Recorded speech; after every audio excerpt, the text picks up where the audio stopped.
انبیاء علیہم السلام ہیں، اللہ کے جتنے بھی لوگ ہیں اولیاء اللہ ہیں، نہ تو وہ تکبر کرتے ہیں اور اللہ کا مقابلہ کرتے ہیں، اور نہ ہی جو ان کو ذمہ داری دی جائے اس میں کوئی غفلت برتتے ہیں، بلکہ وہ پوری دیانتداری سے اس ذمہ داری کو پورا کرتے ہیں۔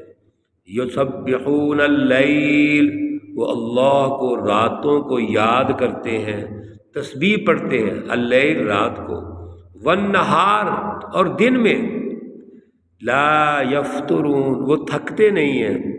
یہ اللہ کے جو فرشتے ہیں، حالانکہ اللہ کے بڑے مقربین ہیں، اللہ کی بارگاہ میں ہیں اور اللہ رب العزت کے قریب ہیں، لیکن کوئی شیخی نہیں مارتے، کوئی تکبر نہیں کرتے، اللہ رب العزت کی بندگی اور غلامی کو فخر سمجھتے ہیں، اللہ کے لیے وظائف عبودیت ادا کرتے ہیں، پھر اپنے کاموں میں سست نہیں ہیں، شب و روز اسی کی تسبیح پڑھتے ہیں، راتوں کو بھی اللہ کی تسبیح پڑھتے ہیں، دن کو بھی اللہ کی تسبیح پڑھتے ہیں، اور پھر لا یفترون وہ تھکتے بھی نہیں ہیں، اکتاتے نہیں ہیں۔ بتائیے، اللہ رب العزت نے تو تسبیح ان کی غذا بنائی ہوئی ہے، ہر سانس میں اللہ کی تحمید و تقدیس بیان کرتے ہیں، تو پھر یہ کائنات اللہ کی، زمین و آسمان اللہ کے، اور جو کچھ اللہ کے پاس ہے وہ اللہ کی تسبیح پڑھ رہے ہیں، اور کائنات کا ذرہ ذرہ اللہ کی تسبیح پڑھ رہا ہے، تو پھر اللہ کا انکار کیوں کرتے ہو؟ پھر اللہ رب العزت کا مقابلہ کیوں کرتے ہو؟ پھر اللہ رب العزت کی سچی جماعتوں کا مقابلہ کیوں کرتے ہو؟ اللہ رب العزت نے رسول اکرم صلی اللہ علیہ وسلم اور جماعت صحابہ کے ذریعے سے جو عادلانہ نظام قائم کرنا چاہا، تو اس میں رکاوٹیں کیوں پیدا کرتے ہو؟ یہ اللہ نے یہاں پہ دلائل ارشاد فرمائے ہیں۔ اللہ رب العزت ہمیں ان دلائل کو سمجھ کر ان کو عمل کرنے کی توفیق عطا فرمائے، ان کا شعور اللہ تعالی ہمیں عطا فرمائے، ہماری قلبی صلاحیتوں میں اللہ تعالی اضافہ فرمائے۔ اللہ رب العزت تمام مرحومین و مرحومات کو جنت الفردوس میں اعلیٰ مقام عطا فرمائے۔ اللہ رب العزت تمام بیماروں کو شفائے کاملہ عاجلہ مستمرہ عطا فرمائے۔ اللہ رب العزت تمام پریشان حالوں کی پریشانیاں دور فرمائے، جو مقروض ہیں اللہ ان کے قرضے ادا کرنے کی توفیق عطا فرمائے، جو گھروں میں نجی زندگی میں پریشانیاں ہیں اللہ تعالیٰ ان پریشانیوں کو دور فرمائے۔ سب ہمارے دوستوں، ساتھیوں، عزیزوں، رشتہ داروں، پڑوسیوں، اہل محلہ اور پھر قومی سطح پہ پورے ملک اور پوری دنیا، پوری انسانیت کے لیے اللہ تعالیٰ آسانیاں پیدا فرمائے، اپنی برکات اور رحمت نازل فرمائے۔ ربنا تقبل منا انك انت السميع العليم وتب علينا انك انت التواب الرحيم، وصلى الله تعالى على النبي الأمي محمد وعلى آله وأصحابه أجمعين برحمتك يا أرحم الراحمين۔ السلام عليكم ورحمة الله وبركاته۔